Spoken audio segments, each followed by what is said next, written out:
researcher. And I'm Judy, the athlete, and we're here to help you better your best.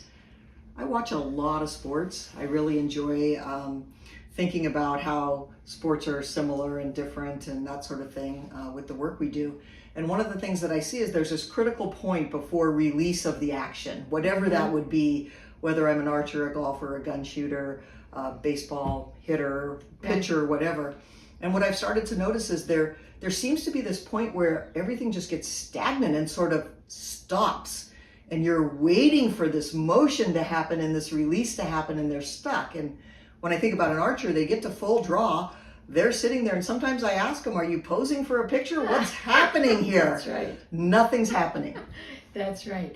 Those points of hesitation. So for us, they take their last look at the target, they bring their eyes back, and it's not in flow, it's not in, their normal tempo, and they hesitate, and that's a critical point in time, So I know what we've done to help them get through that is we have count, or we count for them, and there's different ways you can count. The one that we found most effective is you count backwards.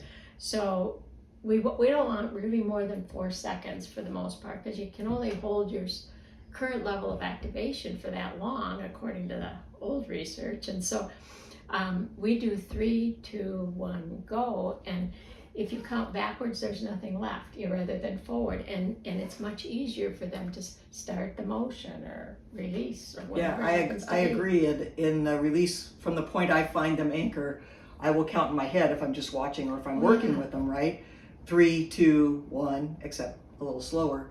But I think it holds them accountable too. So if I'm counting out loud and they hear the 1, they know go. And if they start doing it in their own mind, it keeps their conscious mind busy counting, and then it holds them accountable to release at that moment. Yeah, it can be very helpful to the athlete to do that. And what I find also helps tremendously is that before, for us, they walk up, or for you, before they pull up to shoot, if that little time space is a little bit longer and they get everything done there, it's much easier to get the release or the start of the motion. Right, but it's not as simple as how much time they take. It's what they do with that time. That's exactly in that program phase or setup phase. Yeah. So 3, 2, 1 go is a really good one.